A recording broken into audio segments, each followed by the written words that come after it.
Hi there, welcome to Prime Sports with me, Razak Musbao. Now, 9 Nigerian cyclists embarked on a two-day ride from Lagos to Accra to raise awareness and show support for autism.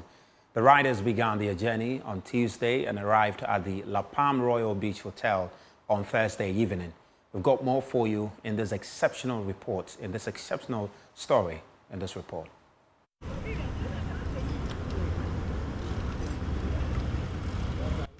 After a grueling two-day journey, they finally arrived at their destination, weary but triumphant.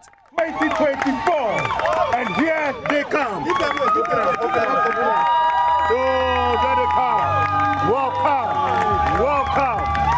come. Welcome, ladies and gentlemen. They were warmly welcomed by those present with cheers and commendations. And here they are. Congratulations. And the best way is to offer them water, so please. Among the 9 determined cyclists was a woman in her late 50s whose strength and endurance became a symbol of resilience. I do a lot of things. I work out. You don't know my age. Are you trying to ask me my age? You want to know my age or you want to know my age? I'm 58. So, but what I do a lot of workout. You know, I go to the gym. I ride almost 3 days a week with my guys. The pros, we do a lot of training. If I'm not doing that, I'm always doing one sort of exercise or the other. So, but for this ride, I had to do at least 2 long rides that were over 100 kilometers, and the terrain, the sort of terrain that we were going to encounter. She revealed the personal reason behind her mission to raise awareness for autism. Okay, so I have a 23. She's 23 right now. By the time she was like 2, going on 3, I realized that she was growing physically, but when it came to other aspects, social and a bit of her adaptive skills, she wasn't progressing like the older ones or the younger ones, which got me worried. And so fast forward, got the diagnosis, started intervention. The support for autism is part of a collaborative effort between CFAO Mobility, the Play with Steven Foundation, and La Palm Royal Beach Hotel. I feel like there's a need for people, the entire continent, to be aware that there's something called autism, and we have to do something in our own little way to create awareness. That's for me, to create awareness and to support it. And we heard about this program, so I actually went to the meet Mr. Stephen to find out exactly what was going on. I thought it was just working with autism and we'll just find a way to help out, and only to find out that there was a golfing aspect to it and then the cycling. And I thought, wow, that is even better, because obviously he has a hotel. We do get a lot of golfers who come and stay here as well. So we thought, wow, this is a perfect opportunity for us to really do something together with him. And so that's how come we're here today, being part of this event. Now, on Sunday, FC Samartex will host Victoria United at the CAF Sports Stadium in the second leg of the first round of the CAF Champions League. Now, this follows their 1-0 victory over the Cameroonian champions last Sunday in Cameroon. One of the players who stood out in that encounter was Babakushu. The winger doubles his footballing career along with his professional teaching career. And in this story, he tells how he has been able to manage both careers while ensuring that he is able to live his dreams. Balancing 2 careers might seem impossible for most, but for FC Samartexs Babakushu, it's a reality he embraces every day. As a professional teacher and a dedicated footballer, Kushugu has mastered the art of juggling his time between the classroom and the football pitch. Today, he shares his unique journey on how he became both an educator and an athlete, the challenges he's faced along the way, and why he believes that education and sports can go hand in hand. All right. Hi, everyone. My name is Babakushu, a graduate of the University of Education, Winnipeg, and I'm currently a professional player of FC Samartex 1996. Growing up as African, if I may put it, you don't just have to be a footballer alone because there are a lot of stakes involved. So to be able to go through in life, you have to blend it with something, and I chose education, and it wasn't easy because to go to school and play the football, I was in Accra before I'll go to Winnipeg, come back until I graduated, and it was hectic, but because I wanted to do both, I was able to graduate successfully. Amazing, amazing. So are you currently posted? Yes, in a school? I am posted to the Northern School of Business in Tamale, secondary school.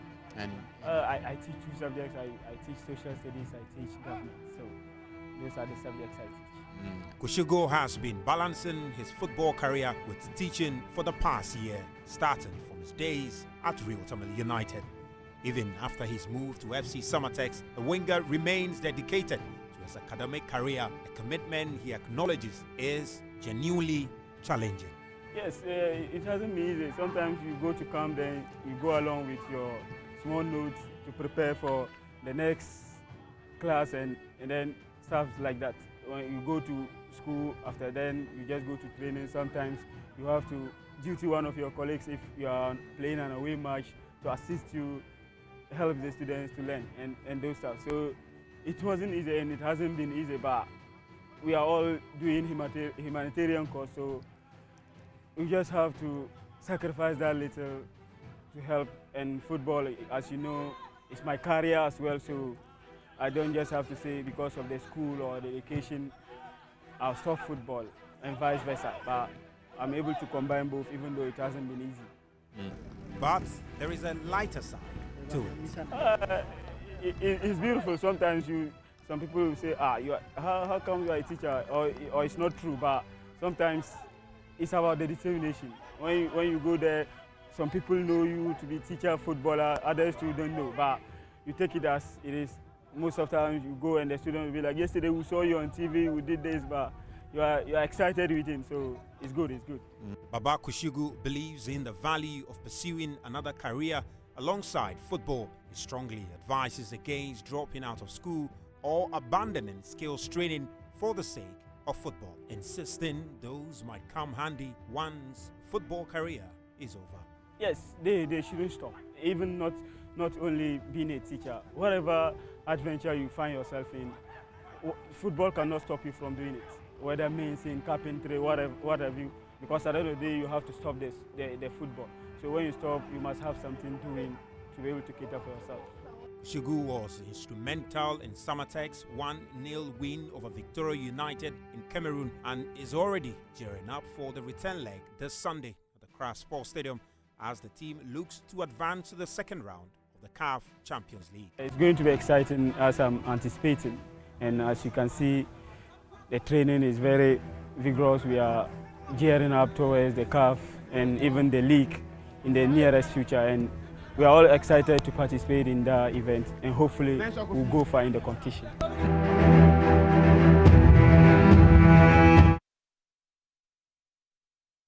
Hopefully they go far in the competition. It's a big game on Sunday at the CAF Sports Stadium against Victoria United. The team is playing in this competition for the very first time. It follows their very historic triumph in the Ghana Premier League. And in studio with me is the Public Relations Officer of the supporters group here in Accra, Evangelist Peter, Evangelist Isaac, Evangelist Isaac, and Aqua. Thank you. Thank you so much for coming. And thank you, Zach. It's really nice to see you here.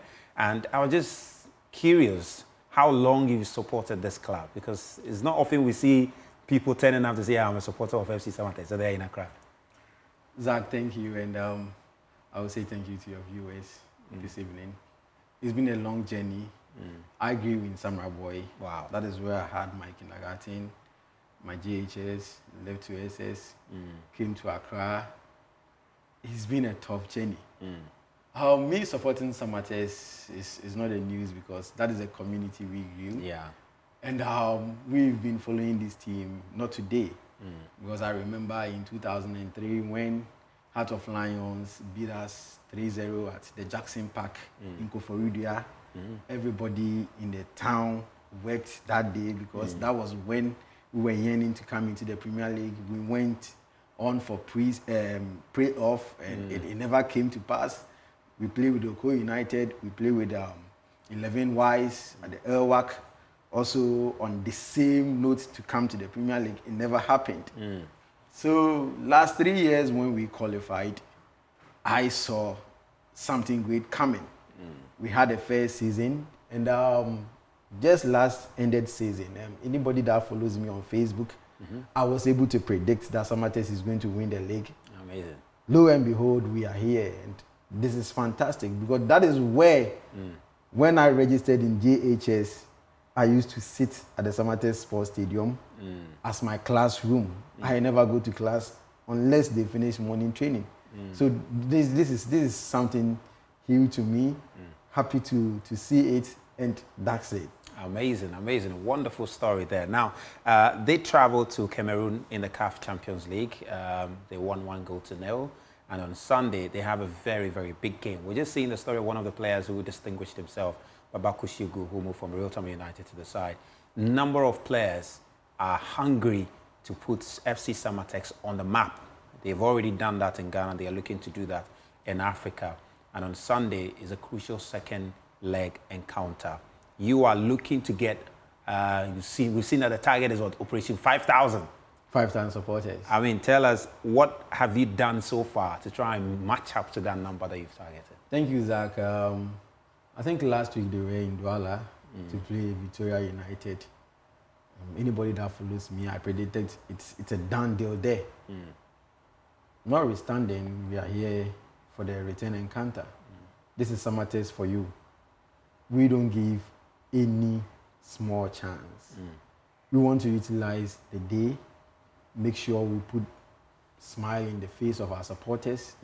But this is what also we have for our supporters, because the people in Samarboy, we wish we could have hosted them in Samarboy because that is a home of football. No other place in Ghana, a home of football is Samarboy. Just ignore any place that they tell you it's a home of football. It is Samarboy. But CAF rules didn't permit us also to play in Samarboy. But here comes the authority and the management of Samartex has given us, because we, the Accra supporters, when Samartex came into the Premier League, we said there should be an operation that Samartex is not going to lose in Accra. It happened. No Hearts of Folk, no Great Olympics has beaten Hearts of Folk, Samartex, or not even Accra Lions. The second season, it's repeated. So the management of Samartex sought to see that they have a backbone in Accra. So it is coming to Accra. What do? As we being the supporters, we are just only hoping that it did not happen the way maybe others thought it would be, because maybe a lot of people are agitating that, oh no, Samartex is not going to do anything. We are here to tell you that Samartex is up for something.